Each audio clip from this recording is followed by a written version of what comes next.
taking the time today to join us, everyone. And I want to say a special thank you to Matthew and Jake from behind the scenes. These guys are amazingly organized and have supported this session to a great extent.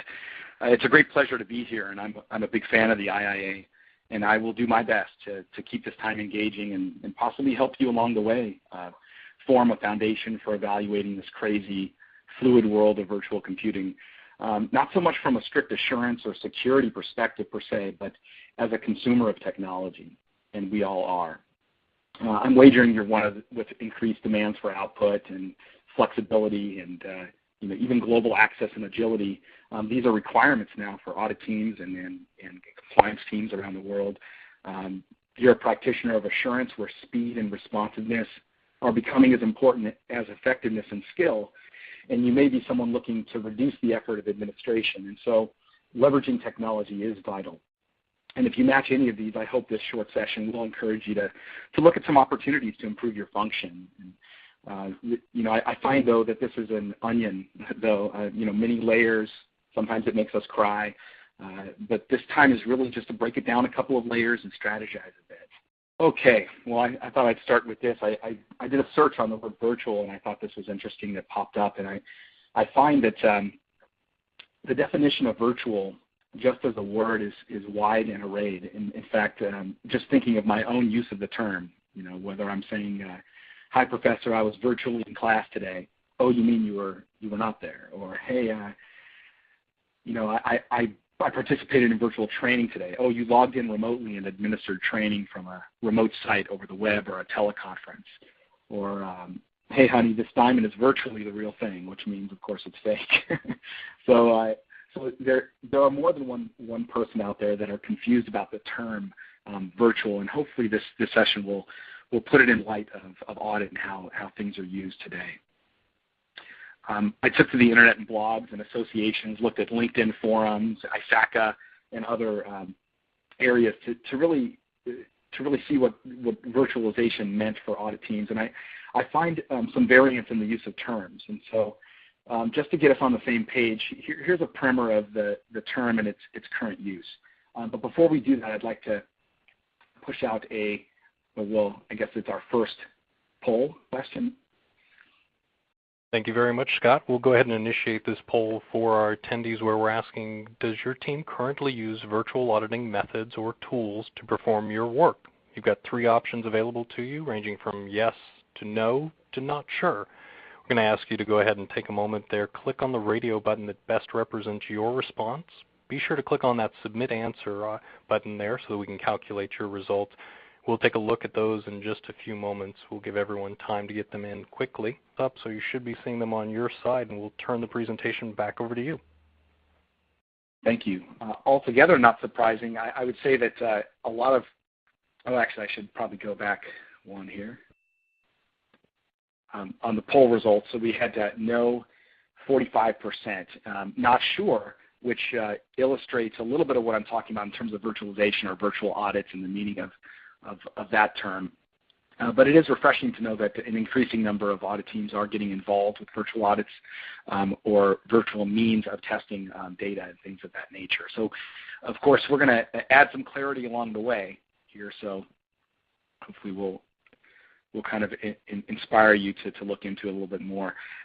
What are they? Virtual audits are paperless electronic audits that are conducted without face-to-face interaction. In these data exchanged in electronic formats. And that's from a source of Federation of Tax Administrators. And people, like the National Taxpayer Advocate Service talks about radically transforming the exam process. And I gave this example from a strict compliance source because I mean to suggest that compliance environments seem to cater to this fairly narrow definition of a virtual audit. Because the rules and standards are clear in that kind of compliance environment. They're formalized, they're communicated, people know what to expect generally, forms are standard, that kind of thing. And so it's a bit easier to design virtual audits in this environment. However, not 100% of audit needs to be virtual, of course, and there are components of reviews, assessments, and testing that can be, for lack of a better term, virtualized. Okay, there we see a list of some of the elements of a virtual audit things as basic as phone interviews or possibly email exchanges and requests. You also have direct system access for both reporting and data analysis purposes. You have more formal electronic request and response methods where you can push out requests and receive information electronically, developing the ability to analyze data from various sources and in multiple formats, actually. You also have automation in report distribution or general workflow execution of an audit program, perhaps. Automation of core testing, like through continuous auditing, where you can apply business logic and the results can be used to influence things like your audit priorities or even to automate the exception process and findings and remediation. This is really a big piece of the virtual auditor experience, and we're going to be going through some examples along the way here. And I encourage you to look into the IIA's practice advisory on continuous assurance if you're interested, and the Global Technology Audit Guide 3, the GTAG 3, which applies to audit and risk management. Aside from efficiency, these techniques and abilities can free an auditor compliance function to develop a more, what I'd call a comprehensive understanding of the business and the control gaps and deficiencies that may be preventing the achievement of business objectives. We hear this all the time in terms of our approach to auditing. But apart from that lofty goal, here are some of the more kind of perceived benefits of virtualized audits. Controlling costs, of course, improving performance or coverage, creating a flexible and responsive infrastructure. But the one, and really the one I'd like to focus on, task automation. And this is due to the very goals of virtual audits that really transcend the term. Put simply, the repetitive nature of some of our work tends to be a drain on creativity and performance and seems to crowd out other more worthwhile activities. And so if these are the goals of those of us squeezing productivity where we can find it, or where else might we find these opportunities is the question. And as we will explore in a little bit, the enabling technologies that even about 8 years ago were not existent. Smartphones, tablets, enterprise-wide business, mobility, things like big data or cloud computing. Many of these elements have broadened our definition of virtualization. And I'd like to talk a little bit more about this connection, if I can. And so another way we talk about this virtual world is from a pure technology side. And I believe this can be somewhat instructive for auditors. Excuse me. You can see here how virtualization works in a technical configuration server environment. Virtualization, you add the virtualization layer and you get mobility or what we like to think of as location independence. But really how it works is you can have multiple operating systems on one physical box. You can divide system resources, which tends to improve utilization and achieves other technical efficiencies. You have isolation for security, and we're going to talk a little bit more about security later. Seamless recovery, which is a big push for virtualization, and you're able to access and move and even configure them at will. So administratively, they're an improvement overall. In an audit context, though, these technical concepts and benefits can begin to relate to us.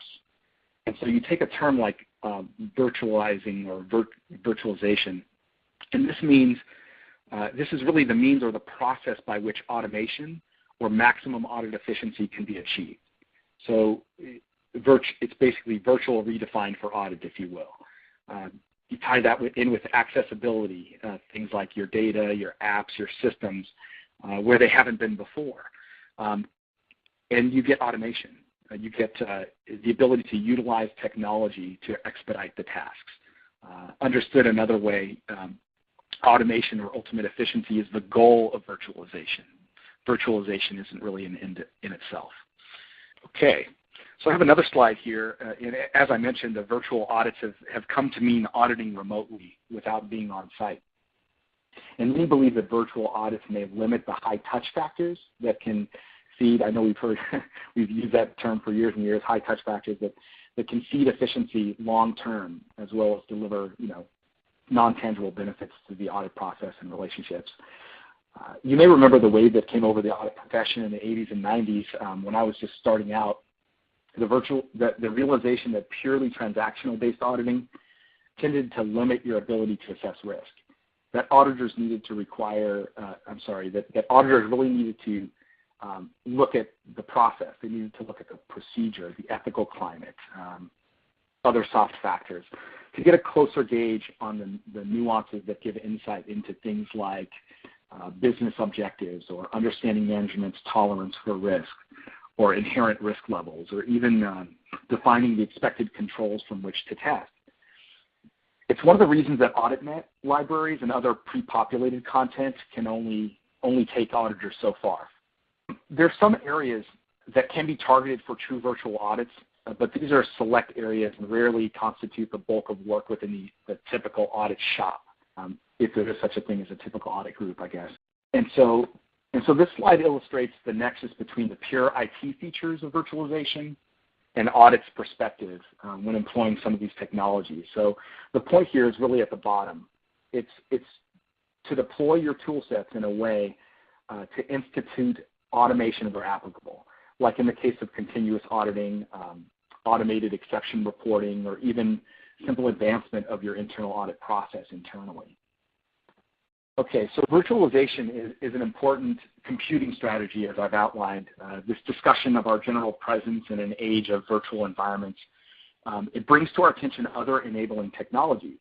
And so in order to be the most helpful in suggesting areas of potential innovation, I think we should include in our definition of virtual auditing any technology-driven method that, when employed, can bring efficiency to your department.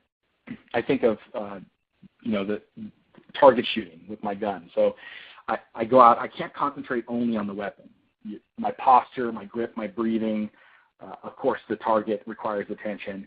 And so likewise, utilizing virtualization solutions can be useful, but to hit your target, which is really the efficiencies and the audit effectiveness, we can look at things like the cloud. Anything that runs or that you access outside of your company that does not run on your company's infrastructure is really what we mean by the cloud. Things like personal devices like smartphones and tablets, laptops, personal hotspots. Matthew was sharing with me just before this session that he has a backup system, so he has a hotspot ready to go if he needed to, if the system went down and he needed to get back on. So these become very useful in this kind of virtualized environment. Virtual auditing through automated procedures, whether it's all or part of your audit, like we saw in the results of the survey. Standardization, like risk-based libraries or audit programs that can be deployed and customized quickly on the fly. And applications that actually play nice with each other. And so all of these concepts are useful in understanding the scope and purpose of virtual auditing and to apply its benefits to your audit process in the most, what I call the most rational way. Okay, I want to look at a couple trends here. How popular are these new ways of computing? And so we take things like hosting or the SaaS environment, the software as a service environment. And we have seen over the past 3 or 4 years a huge increase in the number of our clients that request to know more about the hosting service, even if they're not prepared to really take advantage of it today. So these are known technologies that are utilized more on the operations side, and we see them a lot. Pure web-based versus smart client. Smart client is a technology that I'll go over in a bit, but people are kind of moving away from a strict web-based. We went from thick clients to almost purely web-based for a while, and then we're kind of coming back to this idea of smart clients that really help you utilize technology in the best way, particularly for communications and virtualization. Database orientation, meaning auditors are concerned about how data relates to each other. They want to ensure how data can relate to each other. So you take something like a finding, and should a finding relate to the test? Of course it should. Should it relate to possibly a risk or control that requires assessment? Does it roll up to your particular project or possibly your project, or possibly even a specific process that you need to monitor? And so these are very important contextual elements that auditors are very interested in achieving, hopefully without too much overhead and hyperlinking between documents and things like that. Thank you, Matthew. Appreciate it. Some of the other trends here, regulatory environment is shifting, of course, increasing pressure to improve what we're doing and how we're doing it. And executives are met with the challenge of giving more timely assurance to boards and other interested parties as deliverables, as consistent monitoring tools. There's also movement towards implementing automated controls at the process point, so making it more likely that automation can be employed in the audit process. Of course, that we're talking about business-level controls that could be implemented. Clients are starting to require seamless integration, so simple things like email or report distribution or even imaging of documents. They want to see these connected to their tool sets. Applying computer-aided auditing techniques, or CATs, to not only apply tests across their source data, but actually linking the outcome of those tests to particular tolerance levels, risk assessments, and even reporting capabilities. But that's really a whole topic of its own, and there's a lot on ISACA about that. Collaboration as a requirement for new software. So teams want adequate security, oversharing of information across teams, for instance, and mobile-based systems to support different user groups, as I said. Here are a few stats from the IDC smartphone 2012 market share. 88% of smartphone devices are iOS or Android. And you probably remember when BlackBerry had the market not too long ago. It's a two-player market at the moment. And iOS, I was just checking on today, has over 1 million apps in the store, over 60 billion downloaded in, about 5 years. And it was just 1/4 of that just 2 years ago. And I know probably 82.4% are games, but it's still a lot of downloads. On the bring your own device front, or BYOD, the volume is 15 times what it was in 2009. So that's three-quarters of those responding, at least planning an initiative to have your own device connected to corporate networks. Those are just some of the trends that may provoke us to examine our level of participation in a rapidly expanding field of connectivity. And I believe that brings us to our second poll. Scott, it certainly does. So we'll go ahead and push out this polling question to our audience members, where we're going to ask you, what is your greatest challenge in adopting more broad/global access to tools and new auditing methods? Got 4 options available: understanding the methods and the tools available, concerns about security and controls, supplier capabilities, difficulties managing supplier relationships. Please go ahead and select from one of these 4 options. Click on that Submit Answer button so we can calculate your results and share them out with everyone. And those results are now coming up on screen. So Scott, we're going to turn things back over to you for a little bit of thought and analysis on what you see from our attendees today. Wonderful. Thank you very much, Matthew. Understanding the methods and tools available. I know that this area gets very crowded. We go all the time to IIA and other conventions that have all the vendors, and we push you guys through. And I used to be one of those auditors pushed through during the breaks trying to get my Haagen-Dazs or whatever I was looking for. There's a lot of us out there. There's a lot of vendors with technology solutions, whether it's technologies or applications, and it is very confusing. We throw around terms for years. Even GRC, before it was understood, I was always concerned that we were starting to throw out that, as an industry, throw out that conversation a little bit too quickly without a clear understanding of what it really meant in terms of technologies and application functionality and things like that. So it doesn't really surprise me. Again, I see this a lot, that half the folks are really wanting to get their arms around what is out there and what is the best use of their dollars internally for bringing some automation and not overdoing it. Concerns about security and controls, I think it's almost unfair to ask for a split. So I think that people who really want to understand the methods and tools available are open, but they aren't as open to say, let's just bring it in. They have security concerns. So I'm guessing a lot of the 48% would also be interested in security and controls of that areas. And of course, supplier capabilities, those come into play as well. Move along here. I have another slide that kind of shifting gears into the security.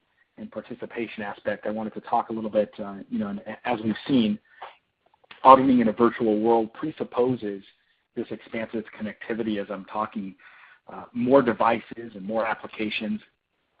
And so it makes sense to explore the security side of these technologies, if only for a few minutes. And I'm a previous auditor, and so I have the trusted, verified personality myself. Things are moving very rapidly, and it makes a lot of us uncomfortable, to say the least. So there are barriers to virtual activities, and those include perceptions of risk. IT culture inherent in many of the organizations plays a role. You have things like security, performance, and reliability. As far back as 2008, these factors have persisted as the issues to be overcome in order to embrace these new methods and tool sets. Economics, of course, also comes into play, but really after kind of a feasibility analysis in terms of security and performance is undergone. SecurityWorks Enterprise Security Summit polled their customers, and they found that 96% of respondents back in 2010-2011 timeframe had virtualized some portion of their infrastructure. And this was 3 or 4 years ago now. The 52% had moved data and applications into a cloud environment, and almost as many had plans to. 58% had lingering security concerns, which we saw in our poll. And there's a lot of ISACA webinars, by the way, on these topics over the past 2 years. They're very helpful. And by the way, you can gain access to them if you're not on their website. There's a website called brighttalk.com, and the common theme to this day is security, and even challenges to common definitions of the cloud and mobility and security environments. They all linger, and they're all talked about quite a bit. Okay.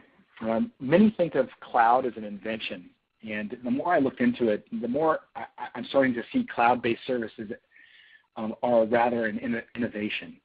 The internet was an invention, radically changing what we're doing.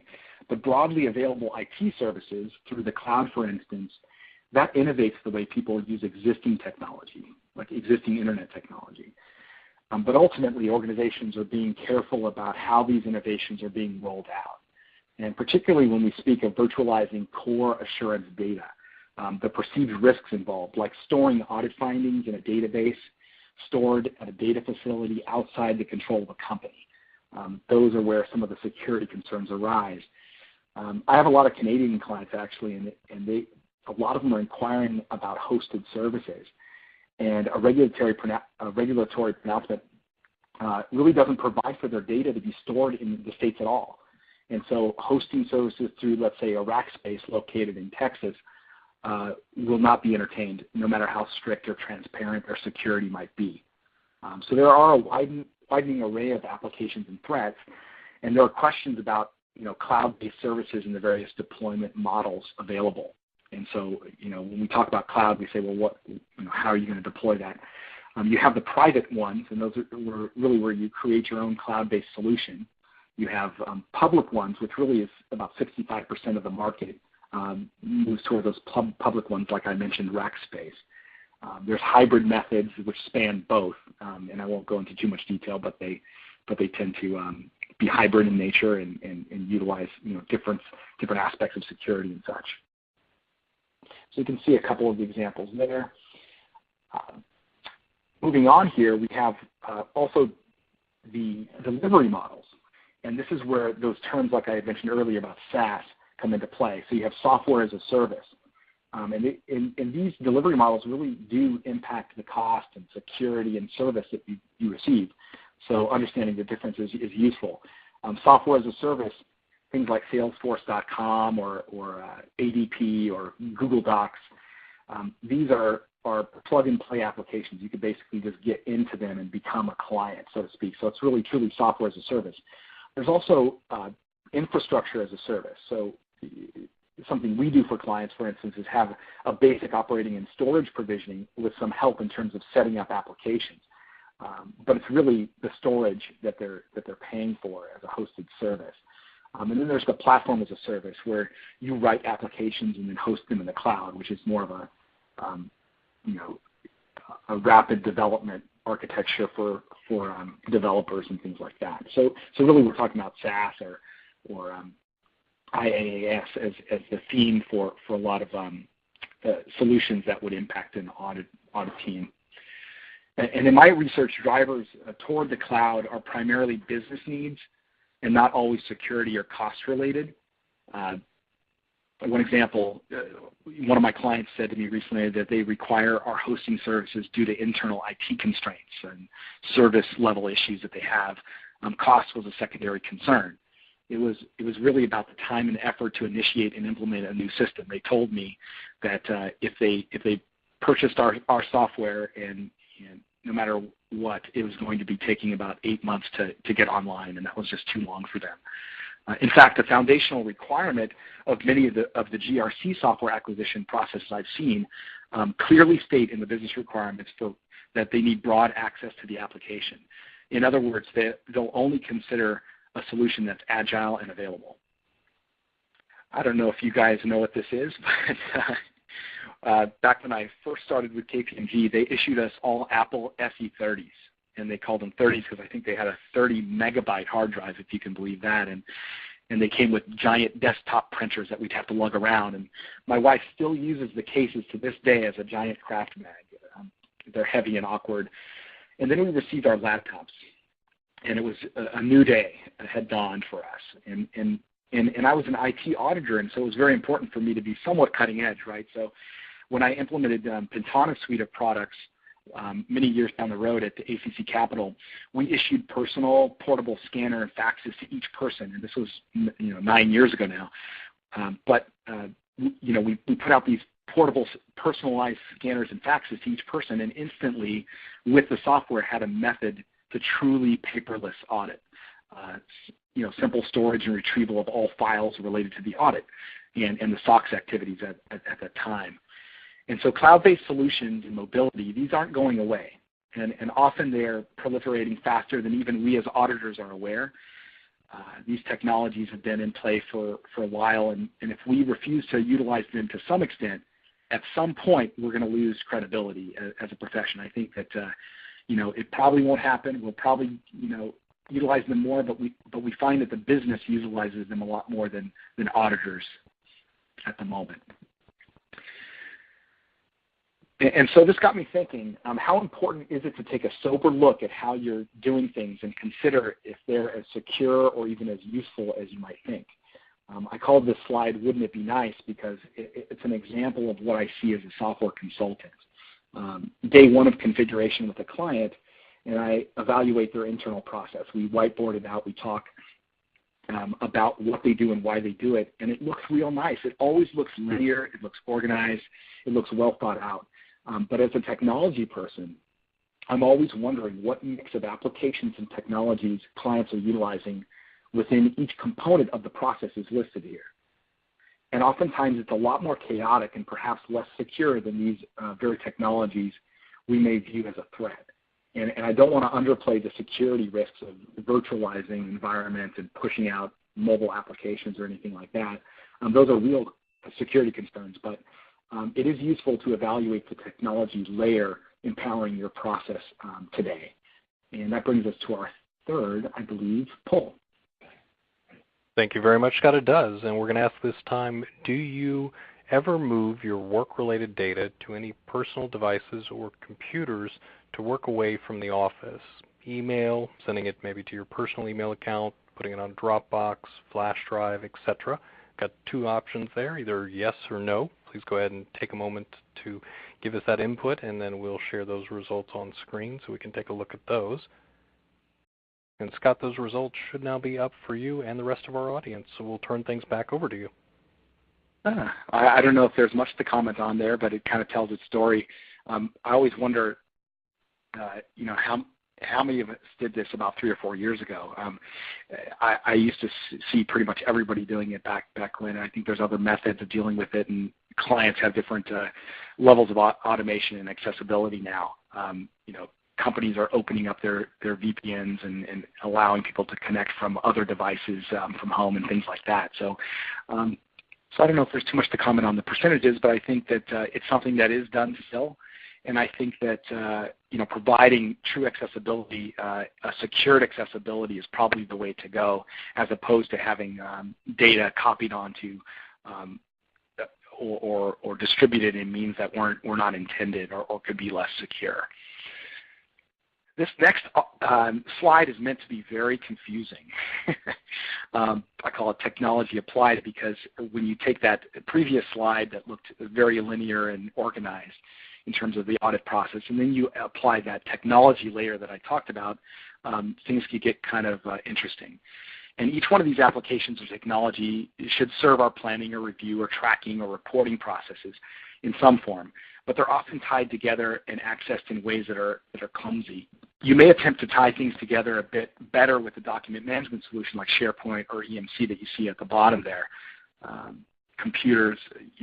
So you add things like the sharing of documents and translating files back and forth like we took on the poll, and it can get quite duplicative in terms of data and information floating out there. Then on top of that, a lot of clients will add GRC or work paper management tool sets and really not change the way that they're doing their work. So now they have information in a lot of different places, and they're basically trying to build efficiencies after the fact. And this can really leave companies in more of a frazzled state with no truly integrated processes. And so I put a big risk symbol there to suggest that there could be more risk than you know in what you're currently doing, and it's always good to get that sober look that I'm talking about. One of my clients told me that prior to implementing our solution, it was common to email documents outside their company firewall to share files on the flash drives and things like that. But compare this method with a planned approach to access files stored, what I'd call on a managed and secured application, where files may even be stored within a database and possibly hosted in a cloud environment where there's authentication at the system and data level.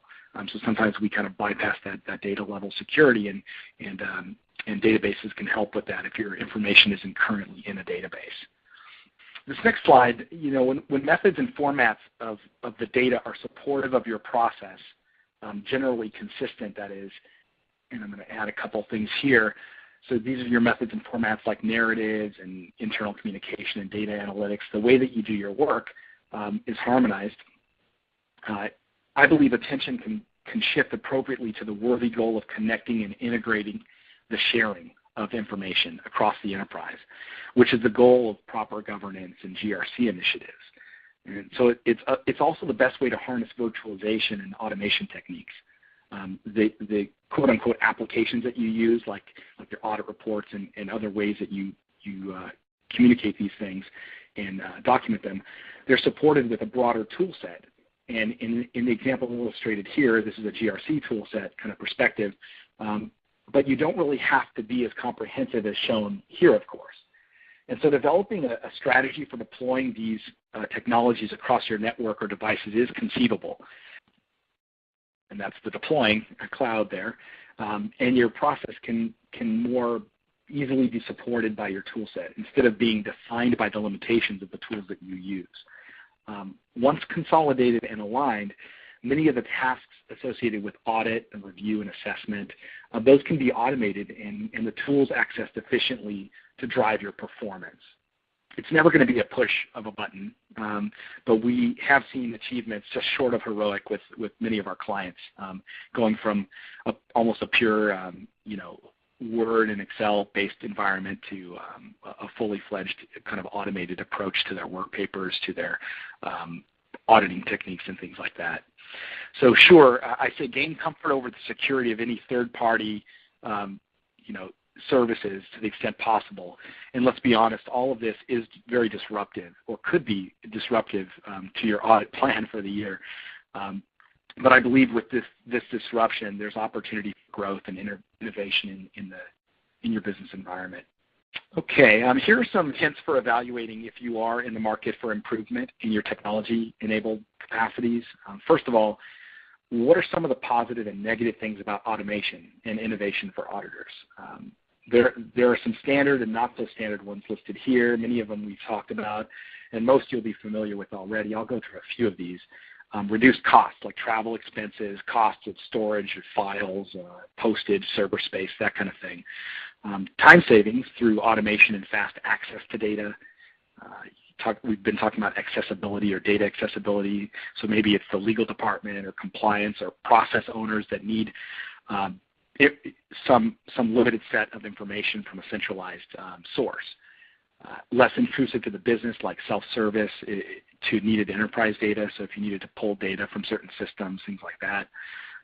Structuring data over time so that it's easier to analyze. That previous slide that I showed you where the findings roll up to the test, to the risk and controls, that kind of thing, is a lot more easy to analyze than an Excel spreadsheet perhaps. Real-time notifications like possibly powered by continuous auditing measures and instant notification of exceptions. And then at the very bottom I have device independence. So, it's kind of a dream that I could pull out my iPad and do my work, in a subway or something like that. Some people are going that far with accessibility. And it's interesting to note there's no auditing standards or rules or regulations that really prevent the use of paperless auditing systems or automation. And by the way, many of them actually encourage it. So it's a good thing to check out if you come from kind of a different perspective. However, there's also not so good things or areas that could pose risk or pause at least. The loss of personal observation of the business in the case of virtual audits. Maybe you feel like there's a lack of relationship or no face-to-face interaction. There's always the element of communication gaps or miscommunication like those outlined in ISO 9001. Electronic data might not be sufficient, so you might receive source documents electronically, but there's no need, they need verification. There's no automated means of testing them perhaps. You might have a lost teaching moment because when you're on site doing things manually, an auditor has kind of that risk and control education that occurs where you can be an ambassador for proper controls and things like that. I have ones down here called, may provoke discipline or slow connection of data in an audit, or requires increased technical sophistication. These are kind of the pain factors, I guess. It's really a new way of doing things, and so you have to be open to that. One of my clients, Arizona Gaming, has a wonderful virtualized IT infrastructure, and they're equipped with tools to automate much of their process of auditing and reporting. But in a recent upgrade, they realized in order to leverage some key improvements in the tool, they'd have to forego their use of what we call kind of peer-to-peer syncing or offline working in the field, actually at the casinos. And they really need to improve their ability internally to remain connected to a centralized database during the course of their field work. And so they're in the process of doing that, and so those are some areas that might need work prior to actually putting in tool sets to help you virtualize. And that brings us to our final poll, I believe. Thank you very much, Scott. We'll go ahead and bring that up for everyone. And in this question we're going to ask, has your team acquired new tools or expanded technologies in the past 2 years, or do you plan to do so in the next year? 3 options available to you: yes, no, and not sure. Please go ahead and select the Submit Answer button there so we can capture your results. And Scott, I've got those displaying up at this time, so we'll turn things back over to you. Thank you, Matthew. Well, that's great. It's really good to see people utilizing technology.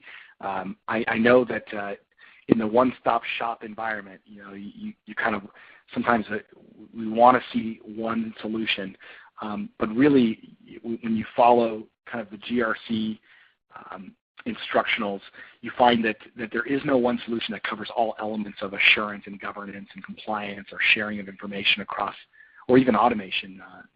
It really does require a strategy, and I'm going to talk a little bit about that in a moment. I really believe it starts with a structured evaluation. You need to understand internally what's going on. So number one, assessing your virtual appetite. You might want to evaluate the pros and cons of various levels of innovation. How much of your auditable processes are available electronically to begin with? Do you perform location-based audits across a wide geographical area? Things like that.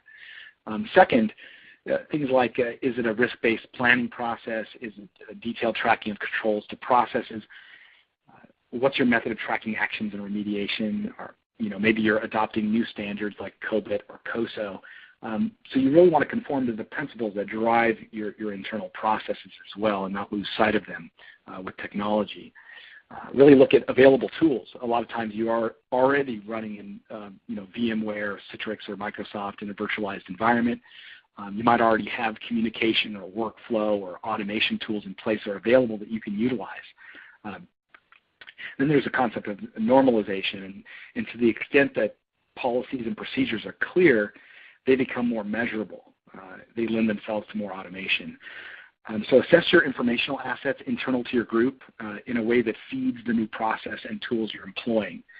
Get rid of duplication, for instance, or prepare to work within a relational database environment. Things like that are important because it can get pretty messy if you have a lot of documents strewn out with no real purpose or organization. You really need a kind of a way forward. Examples of these might include retention of records or encryption.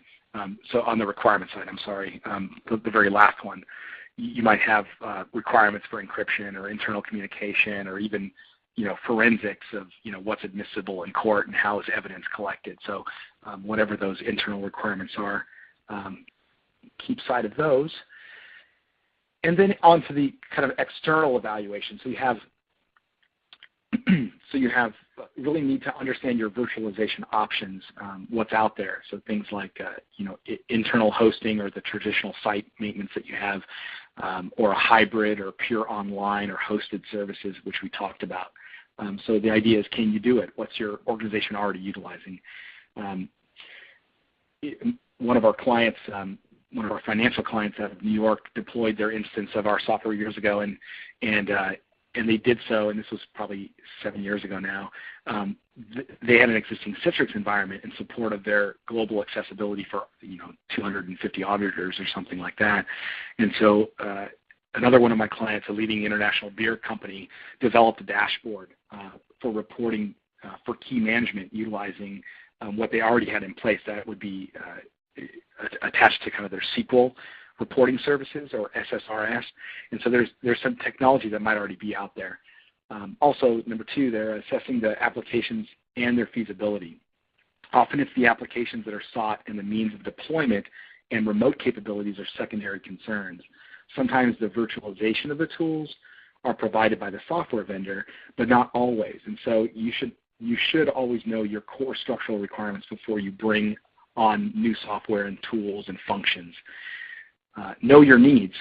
One example is if you were to implement too many components of GRC solution at a time, or bite off more than you can chew, when GRC is so comprehensive and internal requirements are often phased by their very nature, that there's a lot of underutilization or overspending that could be happening.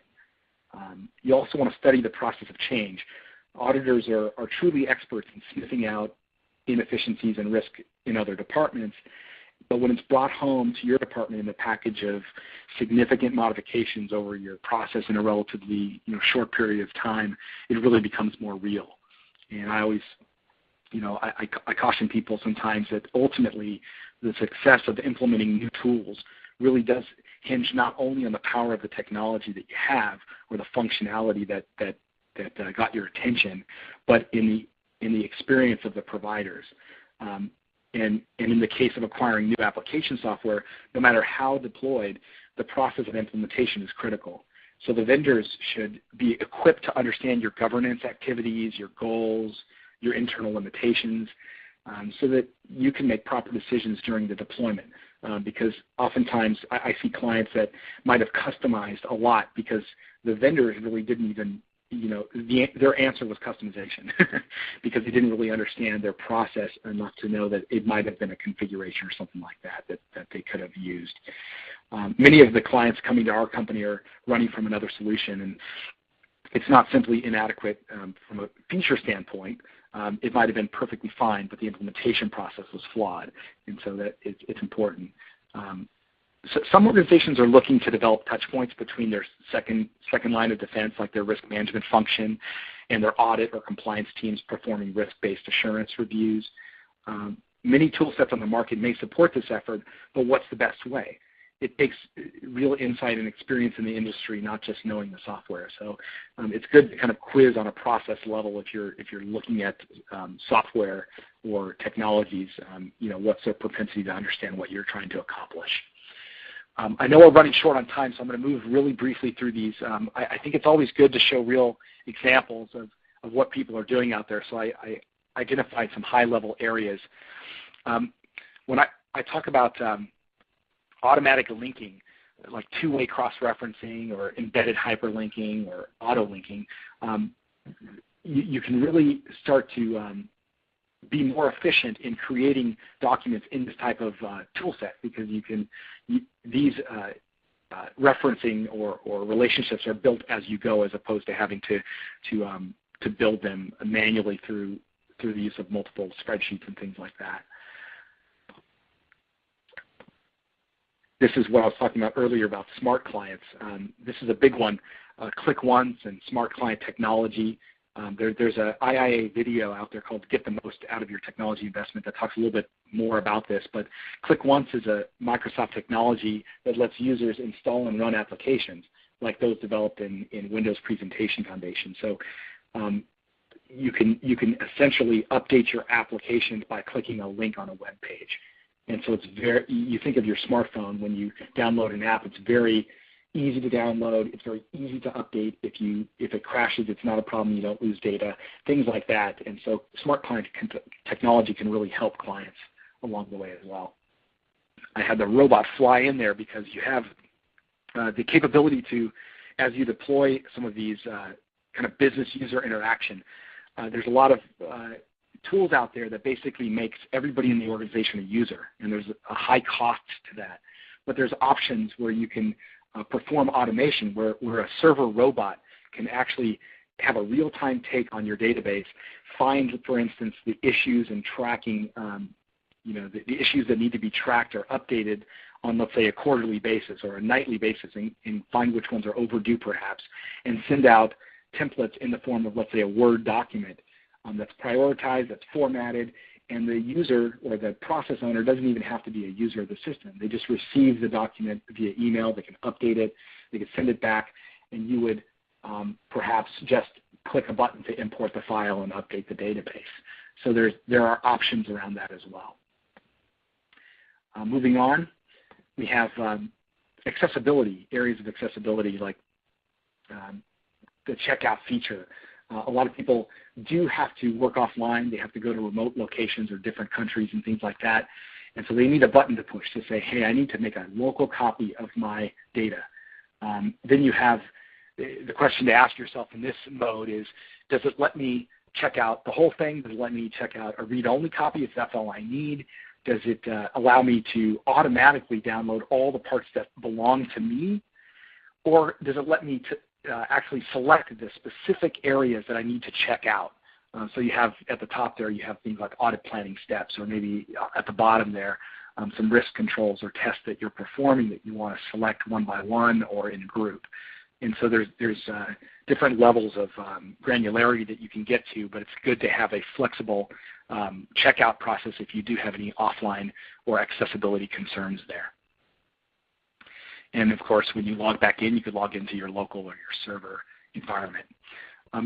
Also, accessibility has to do with tablet use. I mentioned before, I love my tablet. I want to be able to just turn it on and work. And some applications are written like in the Smart Client or Windows Presentation Foundation. Those type of applications might run on Windows 8 Surface tablets, right away. Others might have to be webized or have a separate app associated with it. But a lot of vendors are getting in play in terms of making their applications, their core applications, accessible on devices. We also have the kind of on the dashboard and analysis side, you have risk and control matrices that can look across your entire organization, across say your enterprise risk or detailed audit risk that you're assessing.